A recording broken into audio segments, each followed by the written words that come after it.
이번 시간에 공부할 내용입니다. 이번 시간은 군겁쟁제와 식신생제가 동시에 성립하는 사주의 특징에 대해서 공부하겠습니다. 좋아요, 구독 꾹꾹 눌러주세요. 알림 설정 잊지 말고 꾹. 안녕하세요. 내 팔자를 스스로 공부하는 사주 명리학입니다. 오늘은 62번째 시간으로 지난 시간에 이어 군겁쟁제 사주를 예문을 통해 공부하겠습니다. 이번 공부는 지난 61번째 시간에 공부한 내용과 연결이 되니 61번째 공부를 꼭 참고하시기 바랍니다. 이 기문 명리학에서는 홍국수 외에 팔문, 팔괴, 구성, 팔장, 또 48경 및 기타 여러가지 신살의 작용이 있는데 그 중에서도 가장 중요한 것은 홍국수의 해석입니다. 다른 여러가지 명리학도 각각의 특장점이 있지만 기문 명리학의 특장점인 홍국수를 제대로 이해하고 해석하는 것이 기문 명리학에서는 가장 중요합니다. 현재 이 기문 명리학을 공부하는 여러 학인 중에서도 이 홍국수에 대한 이론과 해석에는 다소간 차이가 있는 것은 현실이나 이러한 차이를 떠나 홍국수를 이해하고 해석할 때 중요한 것은 홍국수의 생극작용은 그 사람의 생각, 행동과 같다는 것이며 즉 사주 명국의 주인공인 일지 그 사람의 생각, 행동과 같다는 것이며 또 홍국수의 생극작용을 이해하는 것이 그 사람을 이해하는 것이다 라고 볼 수 있습니다. 그럼 사주를 보겠습니다. 1961년 양력 10월 9일 자시생 음둔 한로 하원 삼국 건명입니다. 신축 무술 을해 병자. 동천은 일지월지 6궁 세지 8궁 시지 1궁 중궁입니다. 먼저 집안에서 진가원칙에 따른 홍국수 실세의 흐름을 보면 일지 사금은 생각할 곳이 세지 육수 소녀 가생처와 중궁 팔목 제효 충국처가 있으니 진가원칙에 따라 중궁 팔목을 충국하여 극제를 합니다. 또 이때 예외 원칙을 포함한 일지 사금의 생극관계를 보면 일지 사금 또 세지 육수 중궁 팔목은 일세중 성국이 되는데 이때 일세중 성국이 진가원칙과 생극하는 것이 다르기 때문에 가생성국이 됩니다. 즉 일세중 가생성국이 됩니다. 즉 진가원칙으로는 일지가 중궁 사금을 충국하여 극제가 되나 예외원칙인 성국으로는 일세중 가생성국이 되니 일지 사금은 팔목을 충국하지 않고 세지 육수를 생하게 됩니다. 이렇게 되는 이유는 홍국수의 생극관계는 진가원칙보다 예외원칙이 우선하기 때문입니다. 즉 진가원칙과 예외원칙이 동시에 작용할 때는 예외원칙에 따라 생극작용을 한다고 볼 수 있습니다. 다만 가생성국의 초요인 일지가 있는 육궁과 또 가생성국의 종국수가 있는 중궁이 서로 교충이 되니 가생성국은 성립하나 가생성국의 효과가 사라집니다. 그래서 결과적으로 일지의 실세는 세지 육수를 생하지 않고 진가원칙에 따라 중궁 팔목을 충국하여 극제를 하게 됩니다. 그래서 이 성국에 대한 가생성국과 또 교충으로 인한 가생성국의 효과가 사라지는 이런 성국에 대한 내용은 우리가 지난 시간에도 공부를 했는데 그 내용은 우측 상단을 클릭하시면 보실 수 있습니다. 그래서 결과적으로 그 일지사금은 중궁 팔목 제요를 충국하여 극제를 하게 된다고 볼 수 있습니다. 또 시지 구금 형요는 생각할 것이 그 세지 육수 소녀 진생처와 또 중궁 팔목 제요 가극처가 있으니 진가원칙에 따라 육수를 생합니다. 또 세지 육수 소녀는 생각할 것이 중궁 팔목 제요만 있으니 제요를 생하여 식신생제가 됩니다. 그래서 이 명국의 특징을 보면은 그 일지사금은 중궁 팔목 제요를 충국하여 극제를 하고 또 형요인 시지 구금은 세지 육수 소녀를 생해 결과적으로 중궁 팔목 제요를 생하니 식신생제가 되는 것입니다.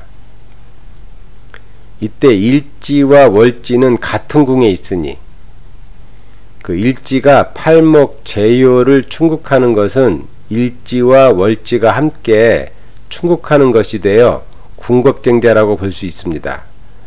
즉 홍국수로는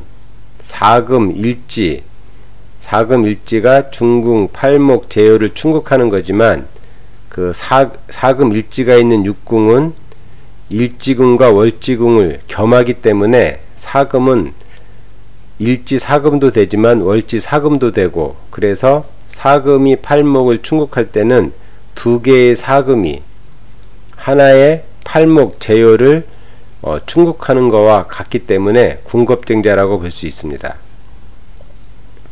그래서 이렇게 일지는 제요를 충국하여 극제를 하고 형요는 소녀를 생해 제요를 생하여 식신생제를 하니 중궁 제요 입장에서는, 즉 일지와 형요 입장이 아니라 중궁 사금 입장에서는 일지에게는 궁겁쟁제로 충국을 받는 격이고 시지 형요에게 식신생제로 생을 받는 격이 됩니다. 즉 일지 사금 입장에서 중궁 팔목 제요는 부인이 되는데, 일지는 제요를 충국하고 형요는 제요를 생하니 일지인 나는 제요를 외면하고, 즉 일지가 제요를 충국하는데 충국한다는 것은 신경 쓰지 않고 방치하고 외면한다는 의미가 있습니다. 그러니까 일지가 제요를 충국한다는 것은 나는 부인을 외면한다, 이런 의미로 볼 수 있습니다. 그런데 형요인 다른 사람이 부인을 챙기는 격입니다. 즉 형요가 그 식신생제로 제요를 생하는데, 이 생한다는 것은 돌본다, 챙긴다, 도와준다는 의미가 되니 그 형요인 다른 사람이 부인을 챙기는 격이 됩니다. 그래서 실제 이 명국은 결혼 생활 중 많은 시간을 그 주말 부부로 지냈었고, 또 부인은 집안일이나 개인적인 일을 남편의 도움이 없이 스스로 처리하고 해결하며 살다가 그 다른 남자를 만나서 사귀게 되었습니다. 다음 사주를 보겠습니다. 1959년 양력 1월 18일 해시생, 양둔, 소한, 중원 8국 건명입니다. 무술, 을축, 경자, 정해. 동천은 일지 1궁, 세지, 시지 6궁, 월지 8궁, 중궁입니다. 그 집안에서 진가원칙에 따른 홍국수 실세 흐름을 보면 일지 9금은 생각할 것이 월지 육수 소녀 진생처와 중궁 팔목 제요 가극처가 있으니 진가원칙에 따라 육수를 생합니다. 또 세시지 사금 형요는 생각할 것이 월지 육수 소녀 가생처와 중궁 팔목 제요 충국처가 있으니 진가원칙에 따라 팔목을 충국하여 극제를 합니다.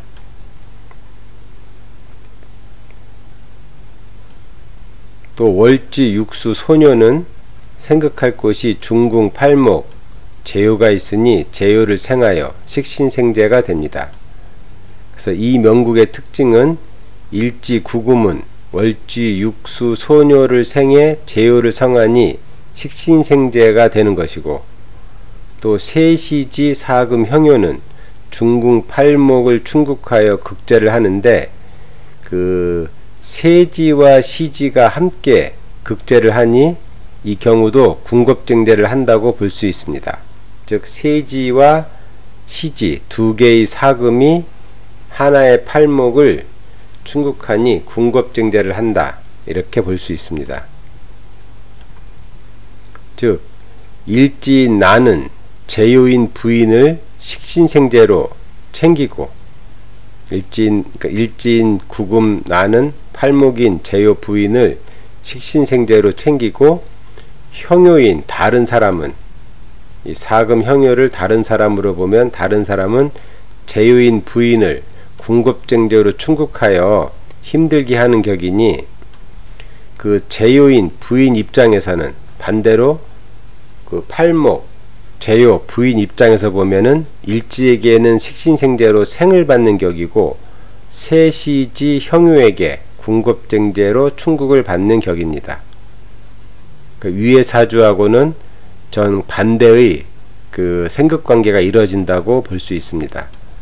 그래서 실제 이 명국은 연애 시절부터 결혼 후 지금까지 부인을 잘 챙기면서 지내고 있습니다.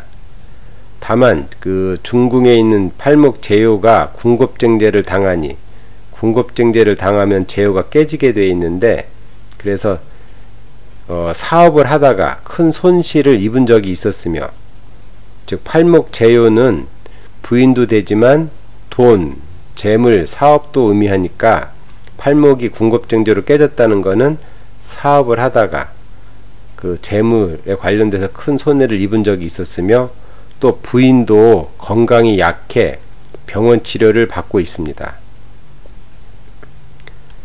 그래서 이 두 사주는 모두 식신생제와 궁겁증제가 동시에 성립하는데, 그 차이점은 그 오른쪽 사주는 그 일지는 궁겁증제를 하고 형효는 식신생제를 하며, 또 왼쪽 사주는 일지는 식신생제를 하고 형효는 궁겁증제를 하는 것입니다. 그래서 이 두 가지 차이로 인해서 부부 사이, 즉 부부관계나 인생을 살아가는 여러 가지 측면에서 그 차이가 생긴다고 볼 수 있습니다. 그럼 이것으로 그 62번째 공부를 마치겠습니다. 그 다음 시간에는 사주 예문으로 또 공부를 하겠습니다. 감사합니다.